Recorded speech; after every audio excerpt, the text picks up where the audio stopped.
President Marcos was a president so long, and he was a soldier. So that's about it. Whether or not he performed worse or better, there's no study, there's no movie about it. It's just the challenges and allegations of the other side, which is nothing. An issue when I decided is we have to divide it next. Although not that widespread, but you can be very sure that all the Ilocano speaking people already heard that this way, and it's been there floating like a flotsam. We have to decide once and for all.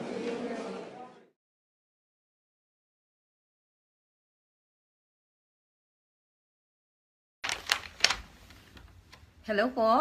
Hello po, Maharlikans. Mabuhay po kayong lahat. At tuwang-tuwa po ako dahil sinorpresa po tayong lahat at nailibing na po ang dating Pangulong Marcos na marami pong na-contribute sa ating lipunan.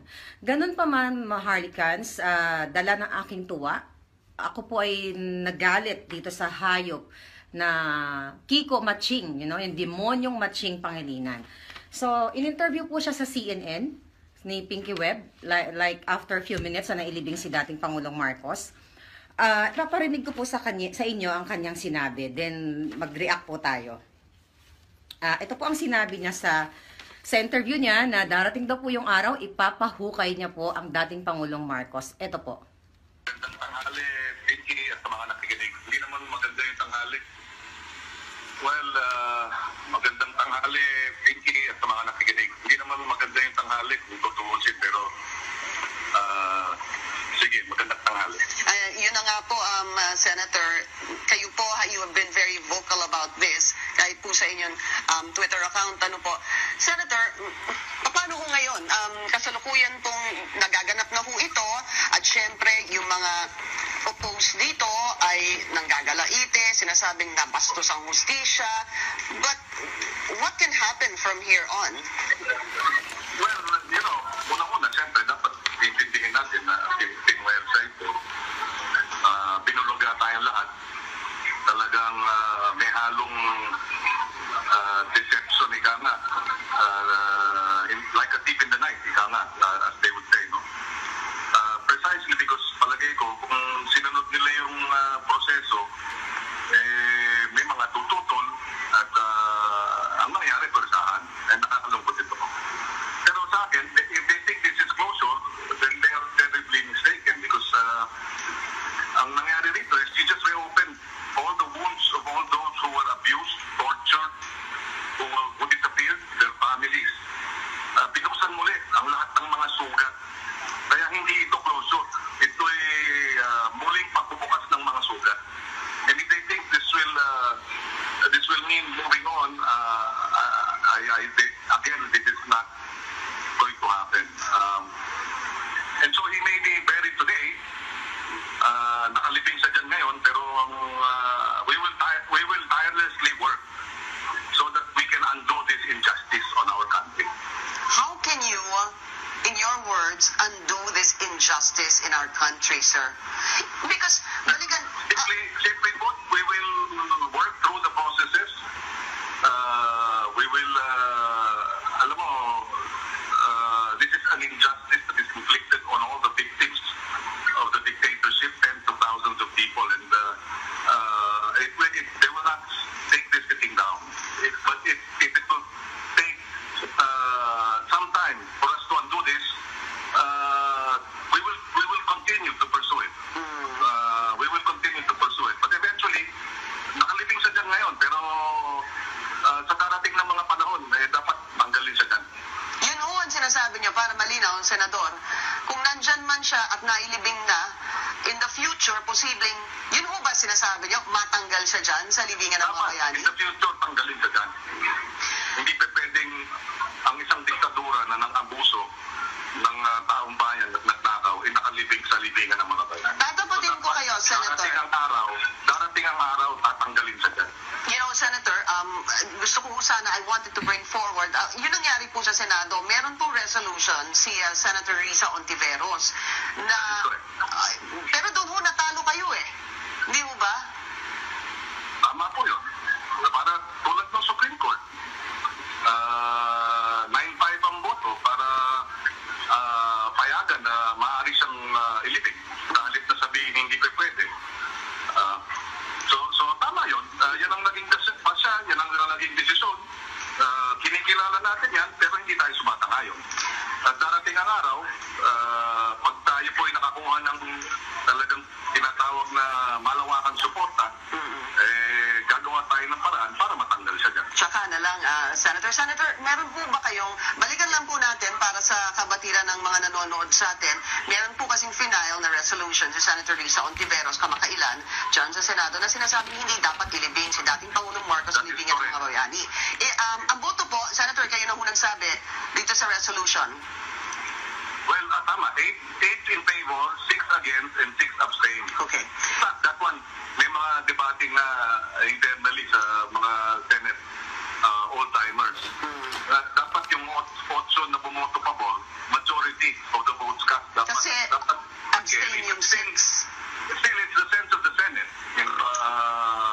Ultimately, if he is still buried, and I understand, tapos na yung seremonya, at least, palabas ng 8 yung kanilang posisyon at palagay ko,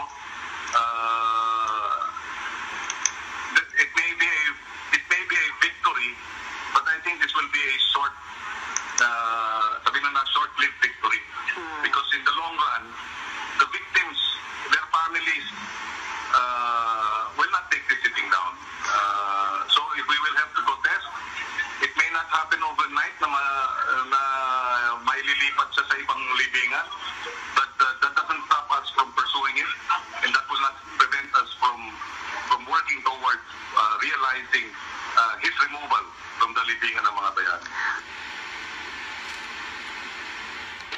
Thank you na po yun. So nakarinig niyo po kung gaano po kabuang, kung gaano kademonyo at makasarili po itong si Kiko Pangilinan. Kikong unggoy na yung pagmumukha mo, kung ano yung inunggoy ng mukha mo, yan ang unggoy ng puso at utak mo. Palibasa hindi ka tao, isa kang unggoy. Mabuti pa nga yung unggoy, may mabait na unggoy. Ba't ganun pa man po, unang-una mga kababayan, mga Maharlikans po, naaprobahan na po ng Supreme Court ito. Natalo na kayo sa boto, natalo kayo sa Senado, putang ina nyo, di ba? Makakapagmura talaga. Punyeta kayo, mga hayop kayo. Ha? Sinong gusto nyo kayo yung batas? Kung ipapahukay mo, ako mismo ang sasampal sa yung gago ka. Senador kang walang utak. Ba't ganun pa man, mga Maharlikans, itong hayop na to, na unggoy na ito, ang kapal-kapal ng mukha nito magsalita na akala mo malinis. Bakit po? Siya po ay nakatanggap ng 15 million pesos po para i-impeach si Corona, okay? Si Chief Justice Corona nung panahon ni Noynoy Abnoy. Tumanggap po ng 15 million. Kasama po siya sa 20 senators na nakatanggap noon. At ano pa ang kahayupan nito? Base po sa COA, ni-research ko po ito ngayon para ma-share ko sa inyo. Between 2007 and 2009, ay nagkaroon po siya ng kapalpakan sa kanyang PDAP, which is 7.3 million po na barangay equipment daw ang kanyang nilagay doon sa kanyang report, pero wala pong resibo, wala pong walang, kumbaga bogus po. Another thing, 1.63 laptop, MacBook na binili nila para sa certain barangay pero wala pong naganap.